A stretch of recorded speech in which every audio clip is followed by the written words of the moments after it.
Hello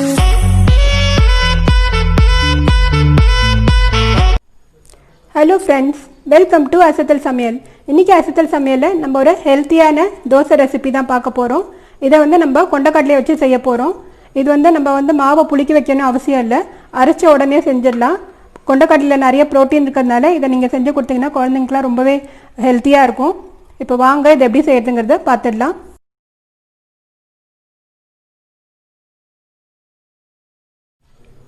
இப்போ இந்த தோசை செய்யறதுக்கு நான் இங்கே கொண்டக்கடலை ஒரு 8 மணி நேரம் நல்லா ஊற வச்சு வச்சுருக்கேன். இது 2 கப் கொண்டக்கடலை. இதில் அரிசி ஊற வச்சுருக்கேன், 2 கப் அரிசி. அதோட 1 டீஸ்பூன் அளவுக்கு வெந்தயம் சேர்த்துருக்கேன். அதையும் சேர்த்து நல்லா வாஷ் பண்ணிவிட்டு 2 தடவை இது ஒரு 4 மணி நேரம் ஊற வச்சுருக்கேன். அளவு பார்த்திங்கன்னா ரெண்டுமே ஈக்குவலாக இருக்கணும். 1 கப் கொண்டக்கடலைக்கு 1 கப் அரிசி. நான் இன்றைக்கி ரெண்டுமே 2 கப் எடுத்திருக்கேன் தனித்தனியாக. இப்போ இந்த தண்ணியெல்லாம் நல்லா வடித்து எடுத்துடலாம். இப்போ நான் இதில் இருக்கிற தண்ணியெல்லாம் நல்லா வடித்து எடுத்துன்னு வந்துட்டேன். இப்போ இதை நம்ம ஒரு மிக்ஸி ஜாரில் சேர்த்துடலாம். முதல்ல இந்த கொண்டக்கடலையை சேர்த்துடலாம். நீங்கள் இந்த கருப்பு கொண்டக்கடலைக்கு பதிலாக வெள்ளை கொண்டக்கடலை கூட யூஸ் பண்ணலாம்.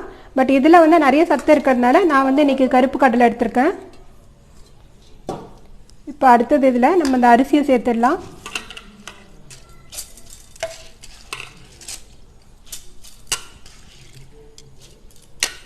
இப்போ அரிசி சேர்த்ததுக்கப்புறமா இது கூட நான் 2 பச்சை மிளகாய் சேர்க்குறேன்.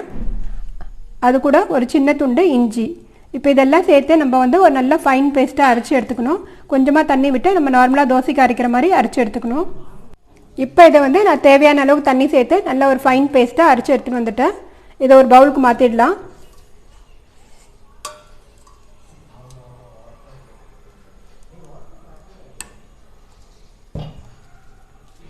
இப்போ இதில் 1 டீஸ்பூன் அளவுக்கு உப்பு சேர்க்குறேன். உப்பு சேர்த்து நல்லா கலந்து விட்டுடலாம்.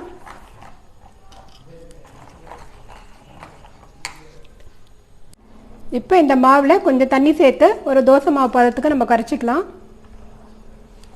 இந்த மாவு புளிக்க வைக்கணும்னு அவசியம் இல்லை, இன்ஸ்டண்ட்டாக நம்ம உடனே ஊற்றிடலாம். அப்படியே பாருங்கள், மாவு இந்த கன்சிஸ்டன்சியில் இருக்கணும். இப்போ நம்ம தோசை ஊற்ற ஆரம்பிச்சிடலாம். இப்போ நான் கேஸில் ஒரு தோசை தவா சூடு பண்ணி வச்சுருக்கேன். இதில் நம்ம தோசை ஊற்ற ஆரம்பிச்சிடலாம். நம்ம நார்மலாக எப்படி தோசை ஊற்றுவோமோ அதே மாதிரி தான். இது நல்லா மெலிசாக வரும். இப்போ இது மேலே கொஞ்சம் போல் நெய்யோ எண்ணெயோ விட்டுக்கலாம். நம்ம நார்மலாக கருப்பு கொண்டக்கடலை சுண்டல் மாதிரி செஞ்சு கொடுத்தோம்னா குழந்தைங்களாம் விரும்பி சாப்பிட மாட்டாங்க.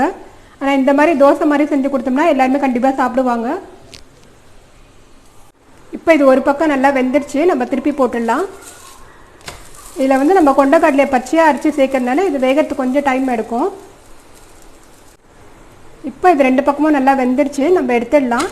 இந்த தோசை நல்லா கிறிஸ்பியாக வரும். அது இப்போ நான் ஒரு பிளேட்டில் எடுத்துடுறேன். அவ்வளோதாங்க, நம்மளோட ஹெல்த்தியான டேஸ்டியான கொண்டக்கடலை தோசை ரெடி ஆகிடுச்சு. இதை நான் இன்றைக்கி ஒரு புதினா சட்னியோ தேங்காய் சட்னியோடு சர்வ் பண்ணியிருக்கேன். இது எந்த சட்னியோடு சர்வ் பண்ணாலுமே ரொம்ப நல்லாயிருக்கும். நீங்களும் இதே மாதிரி ட்ரை பண்ணி பாருங்கள். ட்ரை பண்ணி பார்த்துட்டு எப்படி வந்ததுங்கிறது உங்கள் ஃபீட்பேக்கை சொல்லுங்கள். உங்களுக்கு இந்த வீடியோ பிடிச்சிருந்தா லைக் பண்ணுங்கள், ஷேர் பண்ணுங்கள், மறக்காமல் நம்ம சேனலுக்கு சப்ஸ்கிரைப் பண்ணுங்கள். மீண்டும் இன்னொரு வீடியோவில் உங்களை சந்திக்கும் வரை பாய் ஃப்ரம் ராஜி.